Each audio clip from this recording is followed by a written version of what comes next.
Buenos días. Después de la resaca de ayer, por un lado dolorosa, porque se va un amigo físicamente, aunque queda dentro de ti todo lo vivido con él, sin problema de ninguna clase, siempre estará dentro. Y por el otro lado, eso que suele suceder siempre cuando ocurre una desgracia, ¿sí? O ocurre algo feliz. Es decir, pongamos lo que es un fallecimiento y lo que es una boda, ¿no? Que es cuando realmente la gente con la que tú has tratado desde hace mucho tiempo, la vuelves a encontrar. El motivo, lógico, la forma de vivir. Es una forma de vivir en la cual cada cual toma su camino. Y son caminos pues diferentes, diversos, y salvo coincidencias en cosas, pues los encuentras, no sé, ahora que tenemos la posibilidad a través de esta modernidad que es internet y el móvil, pues puedes hablar, incluso hasta puedes verte, ¿no? A través de la cámara, pero no es lo mismo que esa cuestión personal en la cual pues te encontrabas con las personas, salías, disfrutabas de aquellas famosas excursiones, todas estas cosas, los guateques, todo eso era diferente.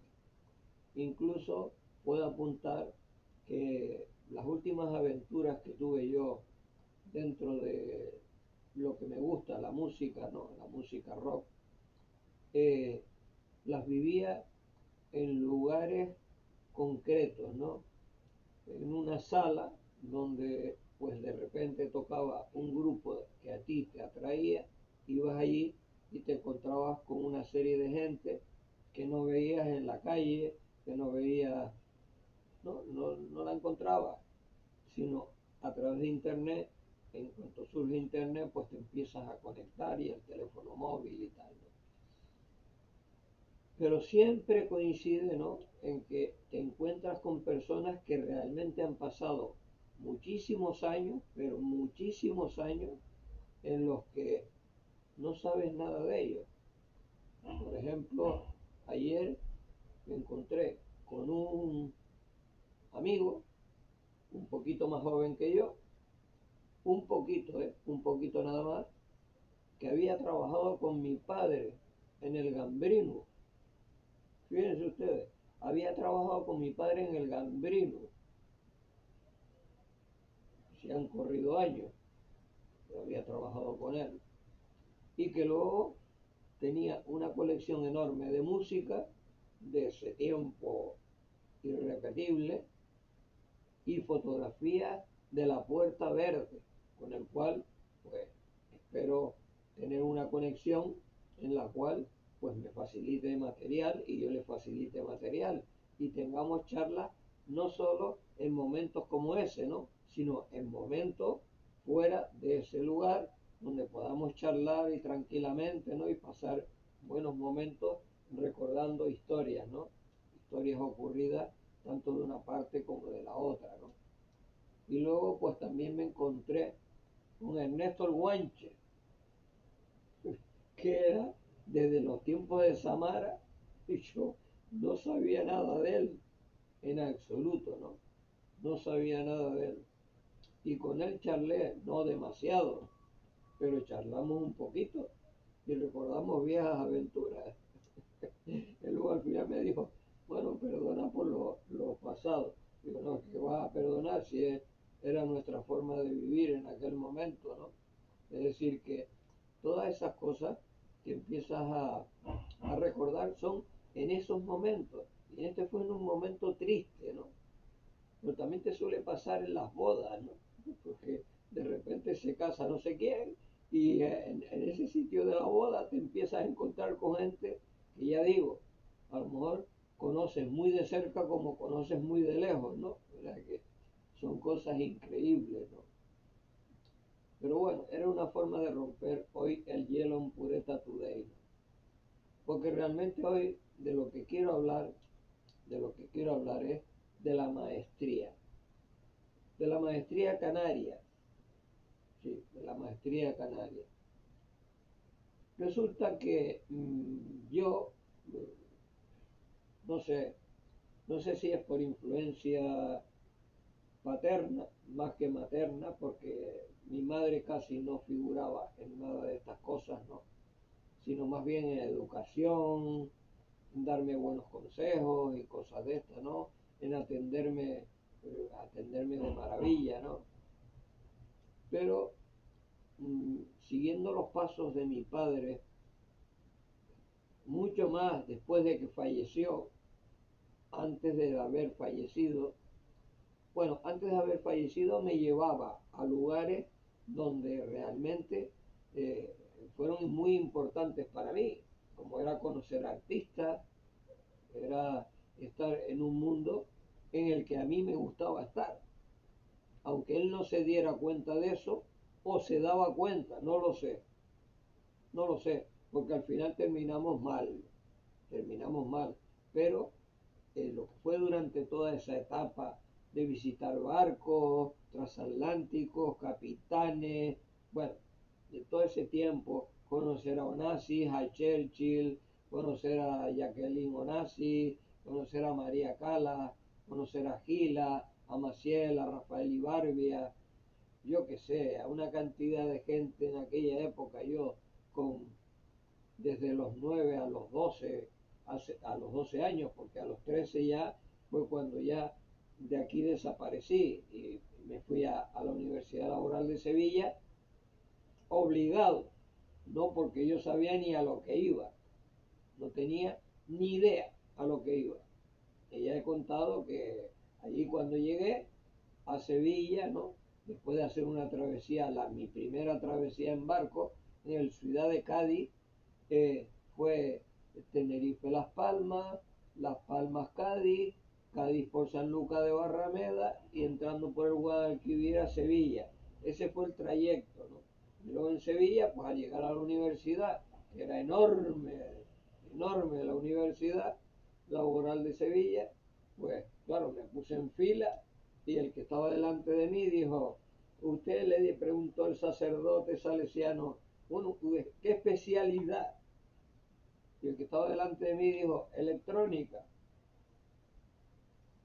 Y me tocó a mí. Y yo dije, bueno, lo mismo que dijo que él estaba delante, electrónica. Yo no sabía ni lo que era la electrónica. No tenía ni idea de lo que era la electrónica. Pues ahí es donde me paro, en no saber hacer, pero no saber. Entonces yo empecé a hacer cosas. Una vez salí de la universidad con el título, empecé a hacer cosas, sí. Y como mi afición era la música y era la que me había impedido mi padre, pues yo ya tenía más edad, tenía libertad de poder hacer y deshacer de una forma totalmente diferente, ¿no? Y entonces pues empecé a hacer cosas, empecé a hacer cosas y más cosas y más cosas. Me metí en la música rock, que era lo que me gustaba. Después de la música rock pasé a la música infantil con Fresina Cantur y claro, yo empecé con toda esa historia, ¿no?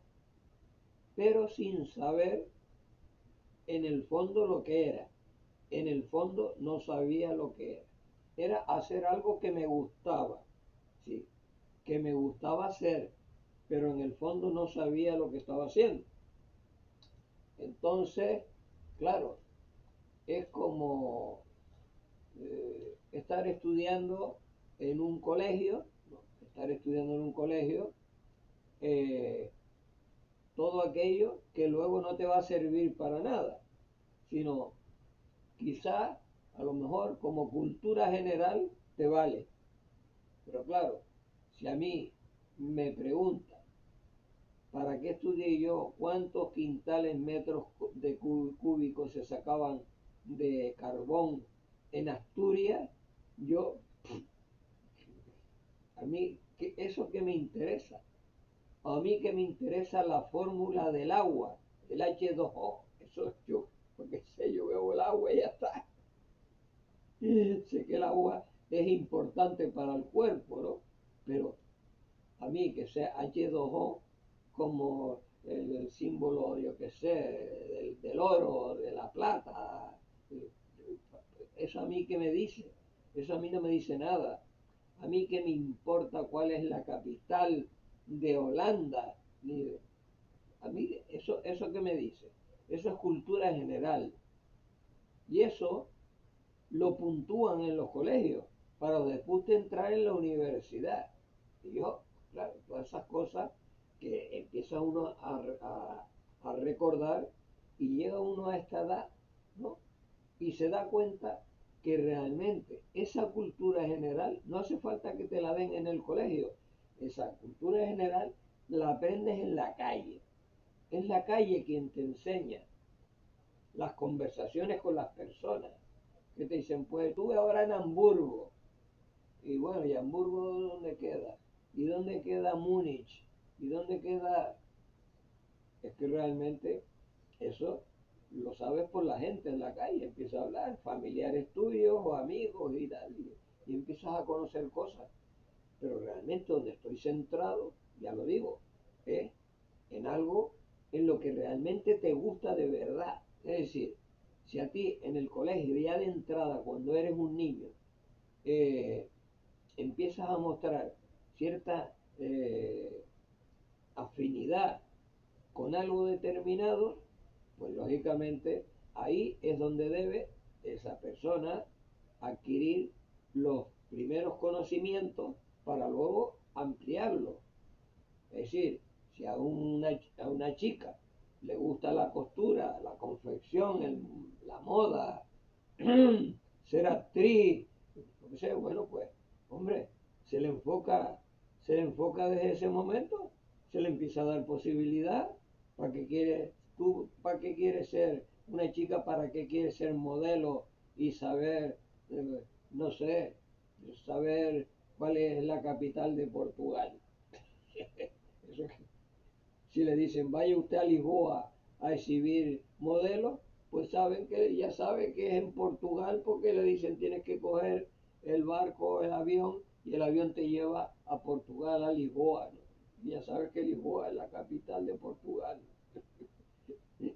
¿Y para qué quiere saber una modelo? ¿Para qué quiere saber una modelo si cuántas toneladas de petróleo se en Arabia y es que todas esas cosas son, vuelvo a repetir, cultura general. Pero lo básico, que es lo que yo he ido aprendiendo poco a poco he ido aprendiendo por mí mismo, he ido aprendiendo cosas que se refieren al mundo de la canariedad, ¿sí? Al mundo de la canariedad, pero las he ido aprendiendo a base no de lectura ni de eso, sino de trabajar, ¿no? De trabajar. Y entonces, pues, se hablaba el rock, y cuando yo empiezo con el rock, a hacer cosas, el rock canario. Y claro, yo me planteaba, el rock canario, ¿cómo que el rock canario? Si el rock es americano, es inglés, el rock lo crearon el rock, el blues, el soul, el funky, todo eso lo han creado la raza negra. Los esclavos que los que se llevaron y raptaron de África y se los llevaron para Estados Unidos, esos son los creadores de todo este tipo de música. ¿Eh? Claro. Y fue en la serie Kunta Kinte cuando te empiezas a enterar, yo te empiezo a enterar de lo que fue la esclavitud de esa gente en Estados Unidos, porque a mí, yo qué sabía, a mí que me habían explicado. Es como saber, hace poco Cirilo Ravelo me dijo, no, el general Morales fue un capitán general de Canarias. Sí, porque llego a la calle, leo el letrero y el letrero está puesto en donde yo sí conocí la calle de la Amargura. ¿Que por qué le pusieron la calle de la Amargura? Ni idea, ni idea. Pero se llamaba la calle de la Amargura, estaba la calle de la Luna, es decir, era una zona donde habían tres calles, ¿no? Habían tres calles y en esas tres calles que concluían con la ciudad juvenil, la fábrica de caramelos Jumbo, ¿no? Y una cerrajería y tal. Y allí iba yo a jugar a la pelota, iba a jugar a tal.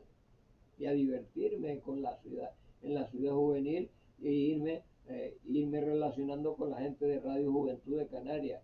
Pero yo realmente es que eh, ni idea, ni idea. Y entonces a medida que vas conociendo a personas que saben más bien más historia que tú, te van refiriendo cosas y se te van quedando en el disco duro de la cabeza, ¿no? Sí, porque hoy podemos decir el disco duro pues, desde que salió el tema de internet, porque antes era que se te quedaba en la mente, pero ahora sí puedes decir el disco duro, sí, que es lo moderno. Entonces, nada, yo seguí haciendo cosas, tuve la parte positiva de mucha gente que estaba a mi lado y tuve la parte contraria que era la que querían, querían no, decían, decían ellos que lo iban a hacer mejor que yo, que si yo hacía esto y hacía lo otro, hacía lo más allá, porque lo decían. O sea, es que no sabían nada de mi vida, pero ellos despotricaban. Y claro, y te encontrabas con una gente que te vanagloriaba y con otra gente que te despotricaba. Pero yo estaba ahí en el medio, sin decir ni esta boca es mía. Sin decir ni esta boca es mía. Yo no entraba ni salía en el tema. Yo seguía haciendo cosas. Seguía trabajando, haciendo cosas en Las Palmas con gente de Tenerife, en Tenerife haciendo cosas con gente de Las Palmas, traía a lo mejor a algún artista de la península y lo unía a, a los músicos de aquí. Nunca hacía un festival con una gente de fuera, ya se fuera nacional o extranjera, sin que hubiera gente de aquí o de Las Palmas, de Gran Canaria. Es decir, que siempre estaba metido en ese jaleo, ¿sí? Y de hecho, ayer, en el tanatorio de Santa Lastenia, pues lógicamente con toda esa gente con la que yo trabajé, con muchos de ellos, pues empezamos a hablar, ¿no? Y esa historia es inolvidable, y es irrepetible e inolvidable. Me decía el señor Núñez, no, es que acabo de venir de ver actuar, no sé si dijo a los Rolling Stones, a Eric Clapton, creo que fue el que me dijo, nos dijo que había visto actuar a Eric Clapton y coincidimos posiblemente en el 82, es posible, coincidiéramos los dos cuando el campo se llamaba Metropolitano, que actuaron los Rolling Stones allí, ¿no? Y coincidimos que llovió ese día un montón, ¿no? Cuando cogimos una pulmonía de milagro. Es decir, que empiezas a, ¿no? En la charla empiezas a todo eso. Pero, claro, un día no muy lejano, porque ya van como 400 programas de Pureta Today, ¿eh? Pues, si digo la verdad, es que no sé cómo contacto yo con Chacho Bausou. Es que no lo recuerdo. Sí, porque resulta que recuerdas más lo pasado que lo actual. A lo mejor si sigo viviendo dentro de 10 años más, a lo mejor me acuerdo de cómo conocí a Chacho Bausou, pero ahora mismo hablar de Chacho Bausou, que cómo lo conocí, cómo llegó aquí a mi casa y empezamos a hacer el Pureta Today, pues ni idea. Pero claro, cuando empiezo a hablar con él, eso sí que lo sé, sí que lo sé. Empiezo a hablar con él me empieza a hablar de una Canaria que yo había vivido, pero no sabía que la había vivido. Y me empieza a decir, no, no, si tú, Paco, estas cosas que tú has hecho es de canariedad. Todo esto es canariedad. Y yo decía, bueno, si tú lo dices, si hacer festivales en Las Palmas con gente de Tenerife y hacer gente de Tenerife aquí, o sea, gente de Las Palmas en Tenerife, o sea, al revés, de un lado al otro, eso es hacer canariedad. Y empezó a hablarme, pues, no sé, empecé a entrar en el mundo aborigen, ¿no? Y claro, yo del mundo aborigen lo que conocía era que sí, que aquí habían estado los guanches, pero para mí en todas las islas eran los guanches. Pero claro, yo no tenía ni idea de cómo se llamaban en las otras islas, no, no tenía ni idea de cómo se llamaban en las otras islas. ¿Sí? Es que las otras islas no eran guanches, guanches era Tenerife nada más, claro.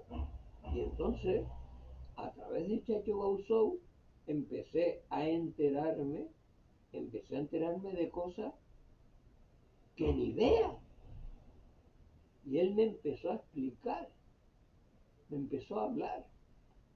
Y según me iba hablando, yo, que soy una persona que le gusta la literatura, empecé a leer, ¿sí? Y a través de él conocí a Rosendo Alcolea Cruz, una persona con una sapiencia canaria, pero fuera de tremenda, ¿no? Y esa relación no es colegial. El colegio me lo dieron ellos, porque ellos decían que yo ya estaba ahí, pero yo no sabía que estaba ahí, no tenía ni idea de que estaba ahí.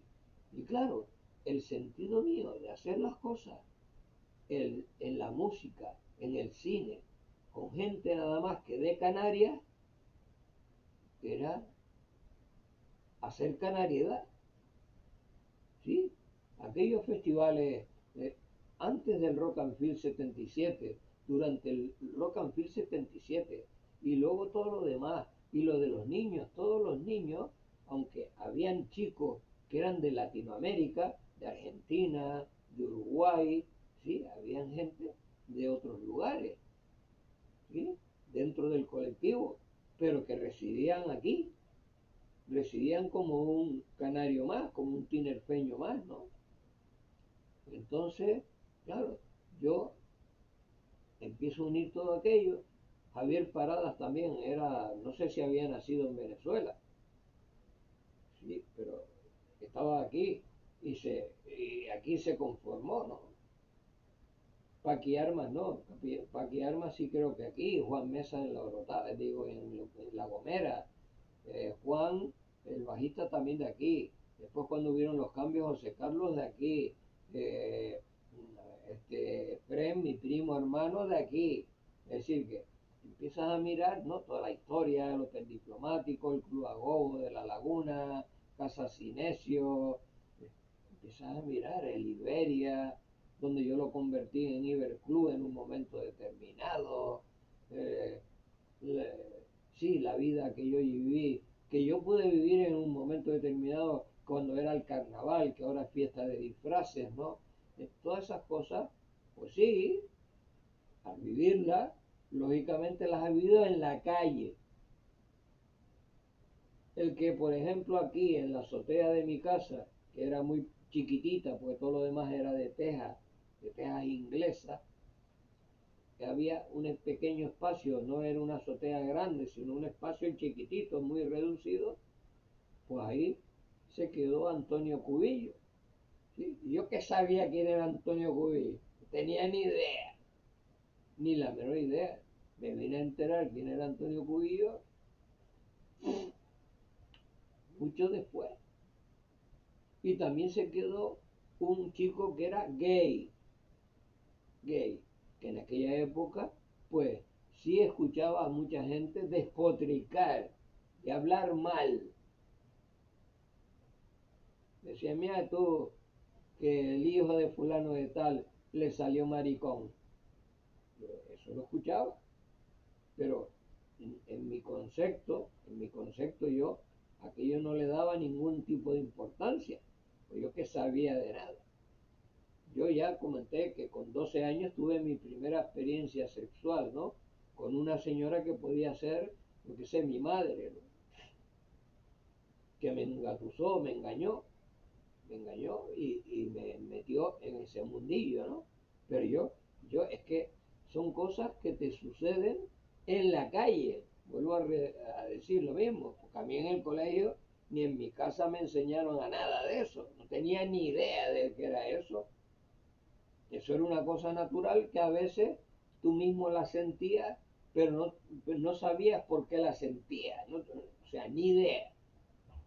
Bueno, pues en este caso de la canariedad, pues con Chacho Bausou empecé a coger unos conocimientos que no tenía. O sea, había hecho, pero no sabía que los había hecho.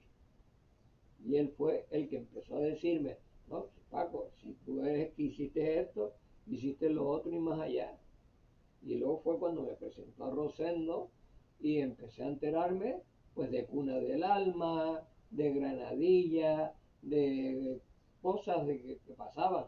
Sí escuchaba, por ejemplo, pues en la peluquería de Manolo Maifren y Salvador, que en paz descanse, pues escuchaba cosas, ¿no? De las cuestiones, digamos, de las calles, de las casas, de cómo se trataba el tema aquí de la cuestión municipal, ¿no? O mis problemas cuando yo quería organizar festivales en tiempos de dictadura, ¿no? Que llegaban y te revisaban las letras, te costaba un riñón conseguir el Teatro Guimerá, me fue más fácil la Plaza de Toros por la amistad de mi padre con Carlos Ojeda Zamorano, que falleció también. Y claro, ¿eso qué era? ¿Era canariedad o era trabajo? Para mí era trabajo. Pero, según Chacho Bausou, todo eso era canariedad. El haber hecho todo eso era canariedad. Y yo, pues claro, yo empecé a pensar, y luego fue cuando Rosendo Alcolea Cruz me trajo este libro, 579 páginas. Claro, me trajo este libro y entonces empecé a leer cosas que realmente yo pero nunca había estado, pero nunca le había dado, digamos, la importancia que esto tiene, ¿sí?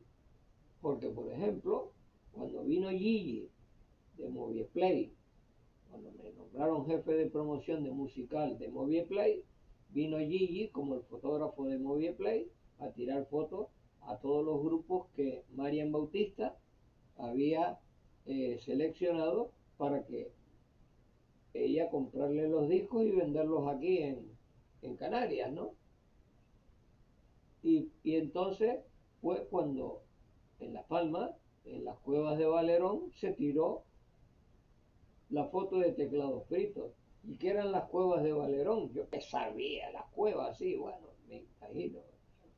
Sí, esto era de los que vivían en aquella época, de los aborígenes y tal, pero yo que sabía. Y sí, había, bueno, el Hotel Mensei,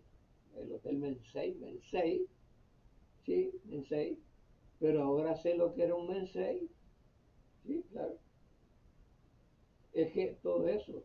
Y luego cuando surgió Miguel, que fue uno de los mejores músicos que han nacido, bueno, no sé si nació aquí o nació fuera y vino para acá, pero bueno, uno de los grandes músicos de aquí, que fue el que hizo la cantata del Mensei Loco, eh, yo escuché, porque recibí las cintas del grupo Unai de Las Palmas y me dijeron, no las publiques porque no estamos muy de acuerdo con el tema, creo que no nos salió muy bien y tal y cual.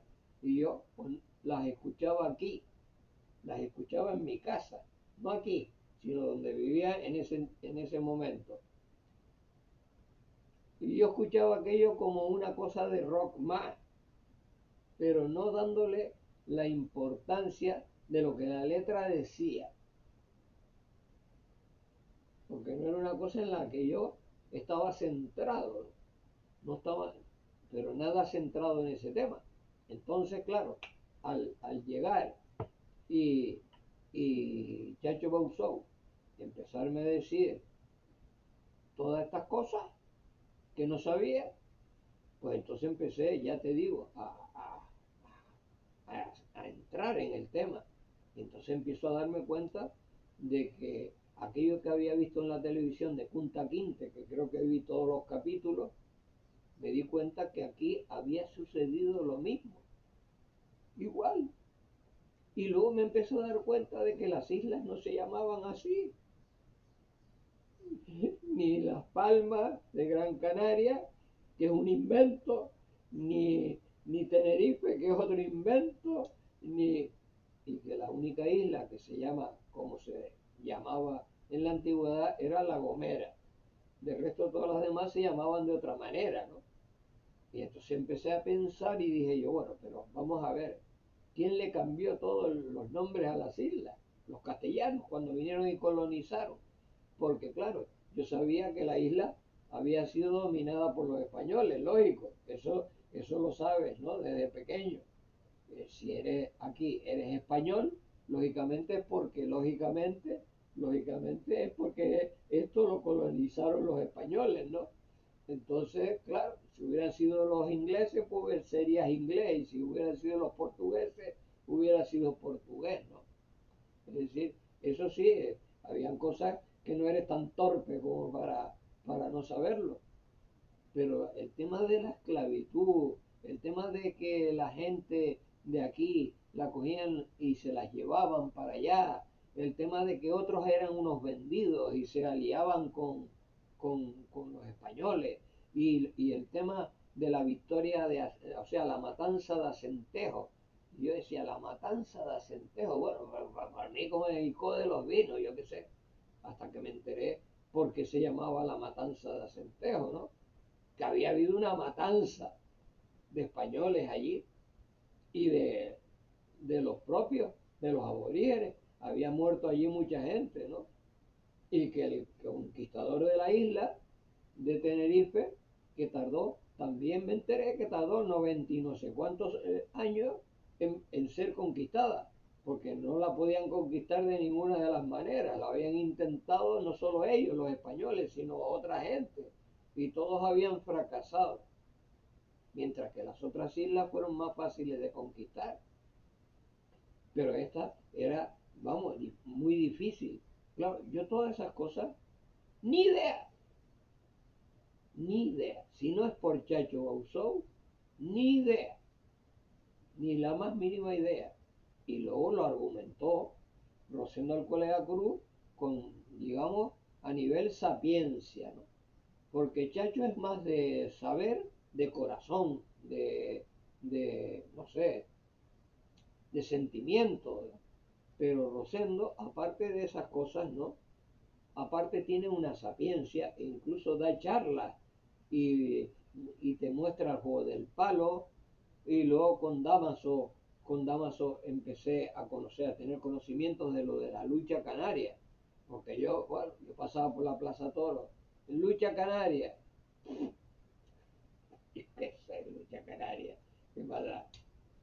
Y luego pues me empecé a enterar que la lucha canaria, pues también esa lucha se practica en otros lugares, ¿no? Se practica en otros lugares, y la lucha canaria pues tiene su fundamento y tiene sus cosas. Y recordaba que Piti, que ahora se dedica a la política, en televisión española hacía un programa de la lucha canaria. Y yo cuando había un programa de la lucha canaria casi cogía y cambiaba el canal, ¿no? Porque aquello a mí no me decía absolutamente nada, ¿no? No me decía nada, en absoluto. Y claro, cuando empiezo con el tema de la música infantil, pues todos los niños y niñas que venían, ya digo, los de aquí y los que eran extranjeros, pero que residían en Tenerife, y ya eran unos tinerfeños más, ¿no?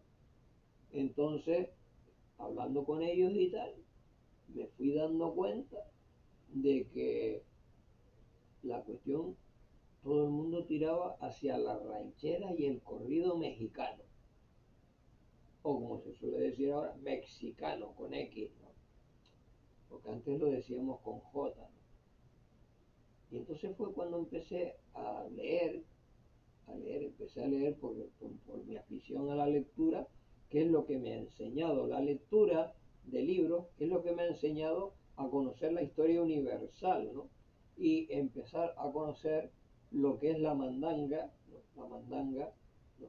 Porque claro, empecé a darme cuenta de que ya existía, en tiempos de dictadura existían, pues, no sé, póngale usted 20 o 40 mandangueros, ¿no? Pero empieza a llegar el cambio de régimen, ¿no?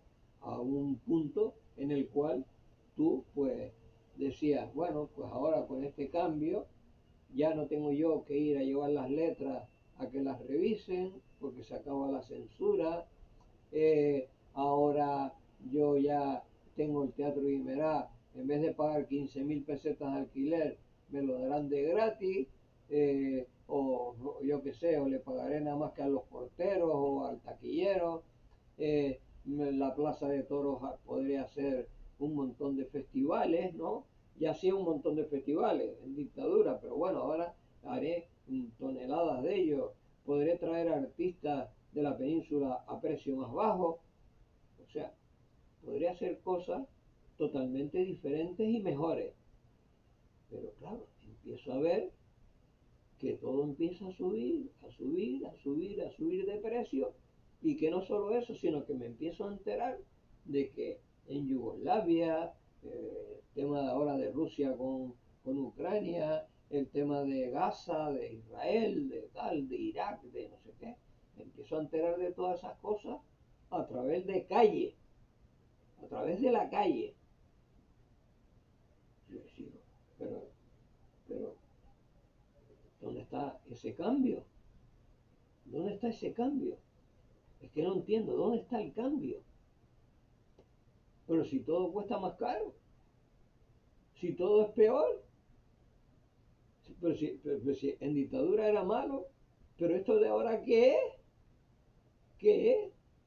Sobre todo para los que estamos en el mundo de la cultura. Y yo decía, ya en aquel tiempo, yo me decía, bueno, como cuando te llegue la jubilación, pues lógicamente, pues te pagarán la jubilación. Pero claro, la jubilación empezaron a montar una serie de historias, y como no había en esa época un plan cultural, no había un plan cultural que tú dijeras, bueno, pues todos los meses el plan cultural, tú das un beneficio, ¿no? Das un dinero y al final eso te revierte en algo, ¿no?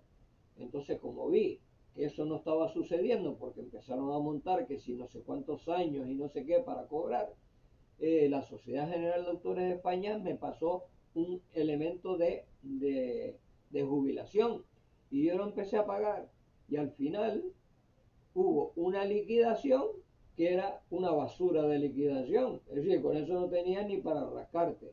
O cuando yo estaba, bueno, sigo estando en el ocaso, había una norma de orfandad, ¿no? Y bueno, digo, bueno, pues a lo mejor este tema que pone aquí de orfandad, pues te viene y te resuelve la situación. La situación fue que fui a la seguridad social, cobré 5.000 pesetas y se acabó. Esa fue la orfandad, el quedarte sin tus padres, ¿no? Es decir, que empecé a ver cosas que realmente me empezaron a tocar las fibras, ¿no? Es decir, bueno, pero ¿en dónde vivo?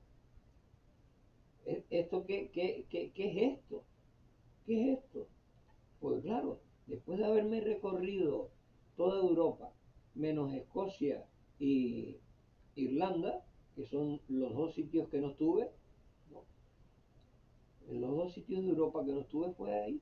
Y entonces, claro, viendo cómo se vivía en esos lugares, de la forma, primero, la forma de vivir, y luego lo liberal que era aquello, donde tú, eh, no sé, hablabas con cualquier persona, sin ningún tipo de problema, nadie te esquivaba, no como aquí, que llegabas, ibas a hablar con alguien y pasaban de ti.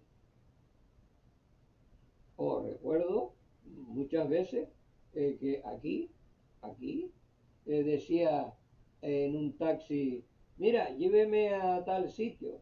Y el tipo hacía un recorrido larguísimo para sacarte más dinero en el recorrido. Allí no. Allí tú decías, lléveme a tal sitio y te llevaba a tal sitio. Y iba por el camino correcto.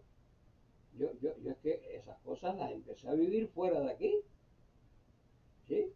Porque lo que era a nivel nacional en Península y a nivel canario era igual, lo mismo, siempre usando el engaño y el engaño y el engaño. Y claro, el engaño ha seguido existiendo y estamos viviendo en este momento una situación, en este momento y desde hace tiempo, ¿no? Desde hace años, estamos viviendo el engaño, la mentira, el enfrentamiento. Claro, yo pensé, digo, bueno, pues se acabó la guerra civil, hubo un pacto de unidad, se acabó, ¿no? Vino Santiago Carrillo, la pasionaria, salió el Partido Socialista, ya bueno, ya todo de miedo. Pero surgió el 23F y luego todo fregado. Y ahora ve que, que los dos partidos pues, han tenido una cantidad de follones, unos que si los ordenadores, el otro ahora metido en un fregado con el hermano, con la mujer, el máster del otro, el no sé qué, el otro que dijo que se quedaba en Vallecas y se fue a vivir un chalet. Tú empiezas a ver todo eso, empiezas a ver todo eso y tú dices, pero bueno, ¿en dónde estoy viviendo? ¿Esto qué es? ¿Esto qué es? Te quedas asombrado. Y claro, yo empiezo a darme cuenta de lo que significa la canariedad de verdad. Es decir, cuando te hablan del nacionalismo canario, ¿no? Y tú dices, bueno, nacionalismo canario, ¿qué nacionalismo? Si esto es un nacionalismo nacional, esto no es un nacionalismo canario. Nacionalismo canario es consultar con los canarios las cosas que se deben o no se deben hacer. Es decir, ¿cómo se puede encargar toda la costa aquí? ¿Cómo se la han cargado? ¿Cómo se puede montar una porquería de charca en la Plaza España? Que además, si eres nacionalista, en vez de decir, pues en vez de llamar la Plaza España, llama la Plaza Guanchinerfe, o no sé, o a gente patriota que empecé a conocer, porque yo ni idea tenía de gente patriota que había aquí. No sabía quiénes eran la gente patriota de aquí. Y empecé a saber de ellos a través de Chacho Bouzou. Es que no tenía ni idea. Claro, no tenía ni la más mínima idea. Y ellos me decían, no, pero si tú has luchado por esto. Y yo decía, pero ¿cómo que yo he luchado por esto? Yo lo que he hecho es trabajar,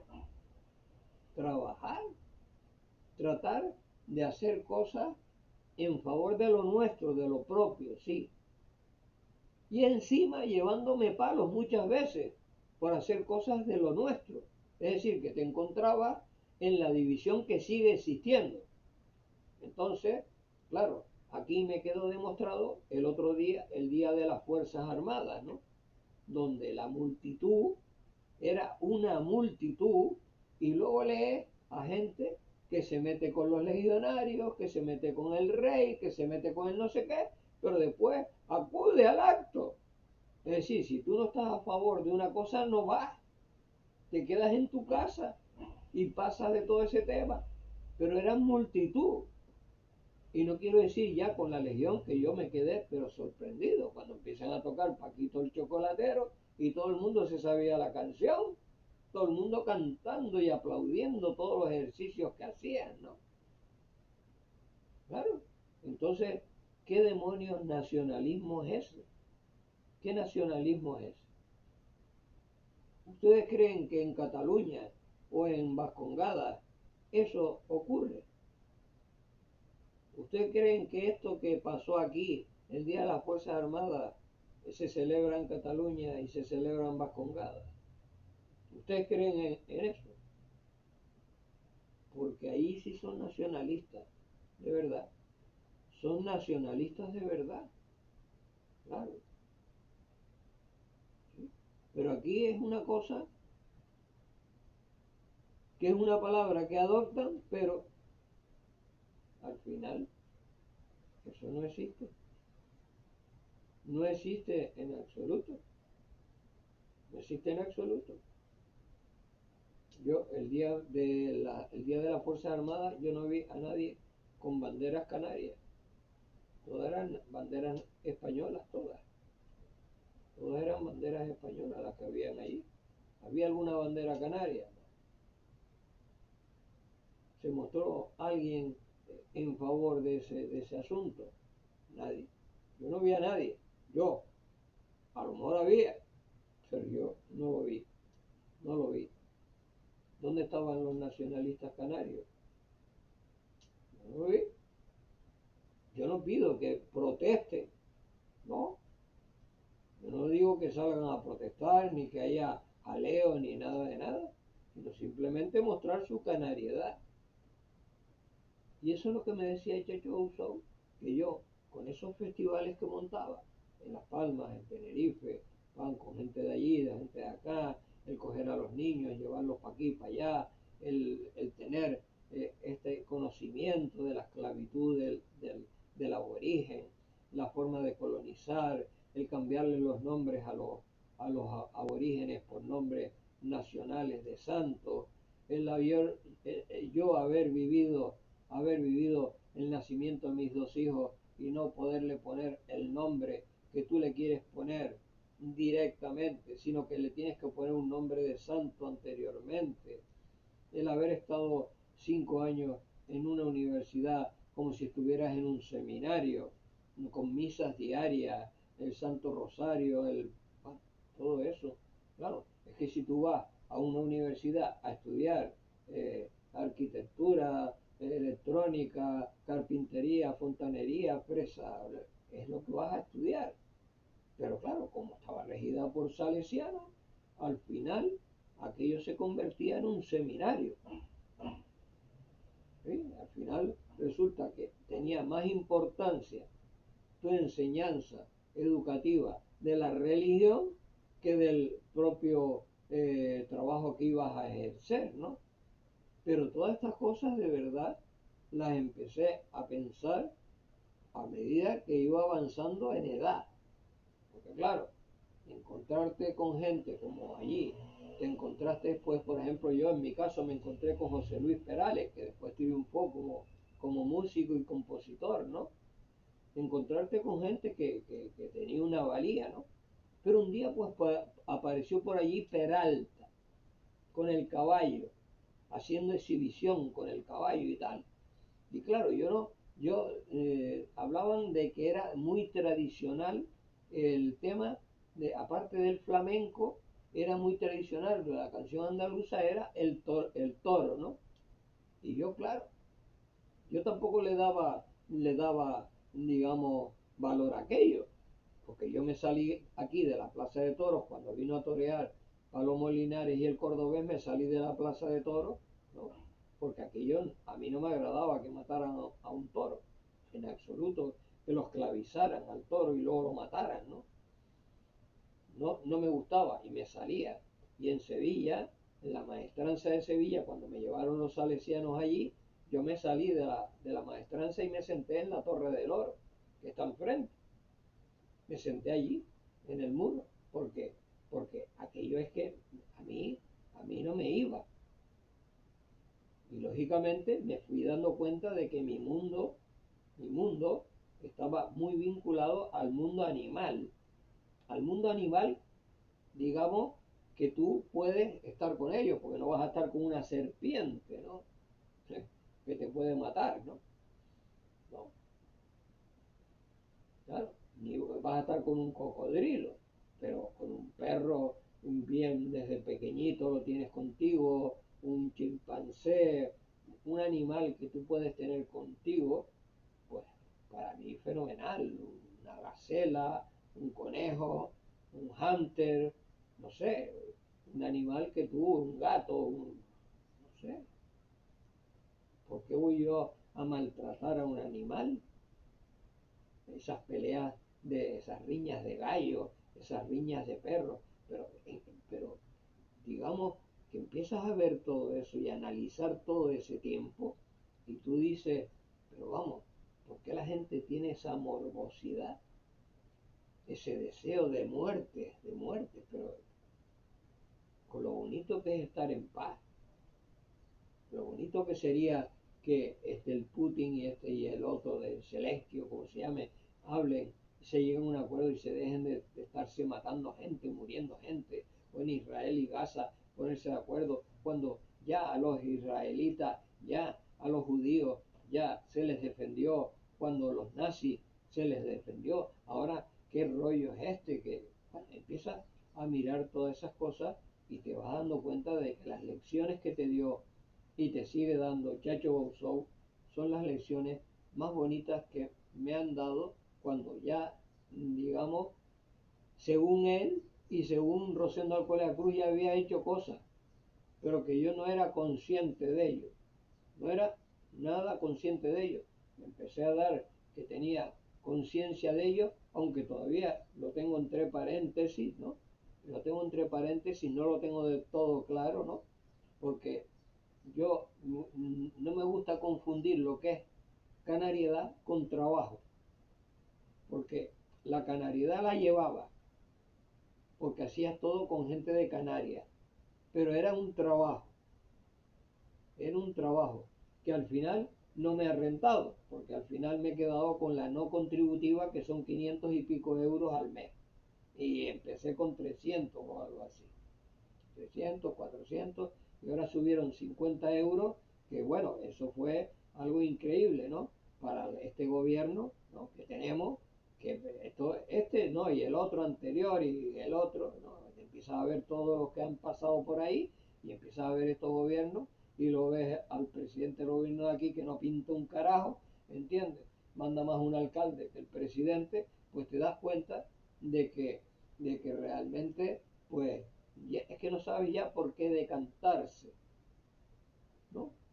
Porque yo sigo haciendo mi labor canaria, como es este programa Pureta Today, que es un programa netamente canario, en el cual no tengo ningún inconveniente en ser universal, porque el ser humano debe ser universal. Aunque no hable el mismo idioma, debe ser universal y llevarse todo el mundo en paz, llevarse todo el mundo bien.